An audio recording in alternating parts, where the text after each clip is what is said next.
आज महाराष्ट्र रिपब्लिकन पार्टीच्या वतीने मिरज येथे पत्रकार परिषद घेऊन सांगली जिल्हाध्यक्ष शेख यांनी सांगली जिल्ह्याचे लोकसभेचे अपक्ष उमेदवार विशालदादा पाटील यांना जाहीर पाठिंबा देत केंद्र सरकारवर टीका केली। केंद्र सरकार हे संविधान विरोधी असून केंद्र सरकार अनेक पातळीवर अपयशी झाले। मराठा आरक्षण असो, शेतकऱ्यांचा प्रश्न असो, यांना न्याय मिळालेला नाही।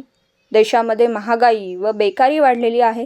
गॅस सिलेंडर व पेट्रोलचे भाव गगनाला भिडले। गरीब होत चाललेला श्रीमंत अधिक श्रीमंत होत चाललाय। देशामध्ये अनेक तरुण सुशिक्षित बेरोजगार झालेत। तरुणांच्या हाताला काम नाही, स्त्रियांना संरक्षण नाही, शेतकऱ्याच्या पिकवलेल्या मालाला योग्य भाव नाही। शेतकरी व मराठा आरक्षणासाठी आंदोलन करत असताना सरकार त्यांच्यावर गोळ्या व लाटांचा वापर करून लोकशाही मार्गाने चालवलेल्या आंदोलनाला चिरडण्याचं देखील काम या पापी सरकारने केलं। या सर्व बाबींचा विचार यावेळी भारतातील जनता नक्कीच करेल व भारतीय जनता पार्टीचे उमेदवार हे पराभूत होणार असून येणाऱ्या काळामध्ये बीजेपीच्या कार्यकर्त्याच्या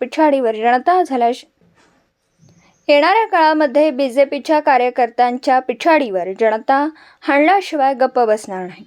सांगली जिल्ह्याच्या सर्वांगीण विकासासाठी विचार करून जनतेने विशाल पाटील यांच्या पाठीशी ठाम उभं राहून प्रचंड मतांनी निवडून द्यावं। तसेच देशात सर्वाधिक जास्त मत घेतलेला अपक्ष उमेदवार म्हणून विशाल पाटील हेच असतील असं शेख म्हणाले।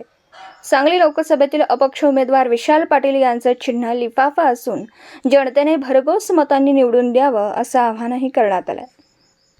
महाराष्ट्र रिपब्लिकन पार्टी सांगली जिल्ह्याच्या वतीनं आज आम्ही अपक्ष उमेदवार माननीय विशालदादा पाटील यांना आम्ही पाठिंबा देत आहे। पाठिंबा देण्यापाठीमागचा एकच उद्देश आहे की रिपब्लिकन जनता असू दे, बहुजन जनता असू दे, आज सर्व समावेशक जनता आज विशाल पाटील यांना यांचं निवडणूक आज सगळं जनताने हातावर घेतलेली आहे। आज देशात मिरज, सांगली, कोपाड महापालिका असेल, मिरज पूर्व भाग असेल, या ठिकाणी जत भाग असेल, सगळं पाण्याचा प्रश्न आलेला आहे। एवढे दिवस याच्या अगोदरचे जे खासदार होते या सर्व ठिकाणी त्यांनी अपयशी ठरलेले आहे।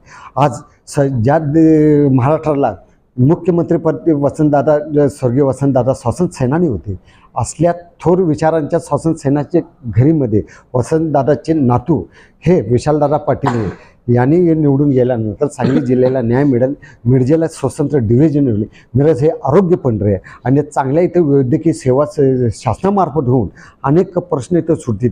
तरुणांना बेरोजगार आहे। आज देशाची परिस्थिती बघितली तर भयावह आहे, परिस्थिती भयावह आहे। आज सिलेंडरचा भाव गगनाला भिडलेला आहे, पेट्रोलचे भाव गगनाला भिडलेला आहे, विजेचा भाव गगनाला भिडलेला आहे। शेतकऱ्याला मालाचा भाव मिळत नाही। शेतकरी शेतमालाचा भाव मागत असताना त्याला केंद्र सरकार आणि राज्य सरकार त्यांच्यावर काट्या उगारले जातात। हे केवढं मोठं अपयश आहे केंद्र आणि राज्य सरकारचा।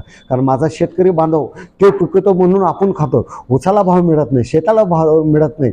आणि आज अनेक ठिकाणी आरक्षण त्यांनी सगळे नष्ट केलेलं आहे। पण सुशिक्षित दलित समाज आहे, त्यांचं ते नोकऱ्यामधलं त्यांचं आरक्षण समोर आहे। मराठा समाजाचा आरक्षणाचा प्रश्न आहे, त्यांना कायम असा कायद्यामध्ये करून त्यांना कायमस्वरूपी आरक्षण देण्याचं काम व्हायला पाहिजे। मराठा समाजाच्या लोकांवर पण त्यांनी लाट्या वगैरे सगळे रिचार्ज केलेलं आहे। या सर्व देशांना राज्य पातळीवर राज्य आणि केंद्र सरकार अपयशी ठरलेलं आहे। या अपयशीला एकच उत्तर म्हणून विशाल पाटील यांना भरघोस मताने निवडून आम्ही महाराष्ट्र रिपब्लिकन पार्टीचे कार्यकर्ते संपूर्ण जिल्ह्यामध्ये कार्यकर्त्यांना आम्ही सगळ्या कार्यकर्त्यांना आदेश दिलेला की या विशाल पाटील यांचं जे लिफाफा आहे या चिन्हावर त्यांनी मतदान करून घरातील लोकांना मतदान बाहेर काढा आणि संपूर्ण भारतामध्ये सगळ्यात जास्त लीड सांगली जिल्ह्यात विशाल पाटीलला मिळणार एवढंच मी गाव देतो। आणि विशाल पाटील संसदेमध्ये छप्पर फाडून जाणार। गोरगरिबाचा आवाज म्हणून विशाल पाटील जाणार, दीनदुबळ्याचा आवाज म्हणून विशाल पाटील जाणार, शेतकरीचा आवाज म्हणून विशाल पाटील जाणार, महिलांचा आवाज म्हणून विशाल पाटील जाणार, बेरोजगारचा आवाज म्हणून विशाल पाटील जाणार, शेतकरी शेतमजुराचा आवाज म्हणून, आमचा सर्व जनतेचा आवाज म्हणून विशाल पाटीलला संसदेत पाठवून सांगली जिल्ह्याचे सर्व प्रश्न त्यांच्याकडून सोडून घेणार आहे। विशाल पाटील आणि प्रत्येक पाटील यांच्याशी आम्ही तशी बोलणी बी केली आहे। मिरजेचे सर्व भाजपचे नगरसेवक आता राजीनामा देऊन त्यांचे काम करत आहे। मिरजेचे काही महापौर पण आहे, माजी महापौर आहे, त्यांनी पण इथं काम चालू केलं आहे। म्हणजे विशाल पाटीलच्या बाबतीत मत परवा चांगलं आहे, विशाल पाटीलच्या बद्दल चांगलं वातावरण निर्माण झालेलं आहे। तर आज विशाल पाटीलला कमीत कमी 3 लाखाचा मदत मिळेल एवढंच मी गवाही देतो। महाराष्ट्र रिपब्लिकन जिल्हा अध्यक्ष या नात्याने जयलाभ शेख। जय हिंद, जय महाराष्ट्र, जय शिवाजी, जय भारत। आज आम्ही इतर पक्षापेक्षा बोलण्यापेक्षा आपल्याला काय आपण करतोय हे बघायला पाहिजे. त्यांनी काम चांगलं केलं असतं तर पक्षातील नगरसेवक आणि सभापती आणि जे मिरजेच्या राजकारणामध्ये ज्यांचं एक नाव लौकिक आहे असले लोक त्यांच्या विरोधात गेले असते काय? आम्ही याच्या पलीकडे बोलणं योग्य नाही, कारण लोकांना समजतंय, कळतंय, कारण जनतेनेच विशाल पाटीलाची निवडणूक हातामध्ये घेतलेली आहे. आता विशाल पाटील हे घरोघरी सगळे लोकसभा मतदार सांगली जिल्ह्यामध्ये पोहोचलेलं आहे. नुसतं आता एक मतदान प्रक्रिया एवढीच लागलेली आहे.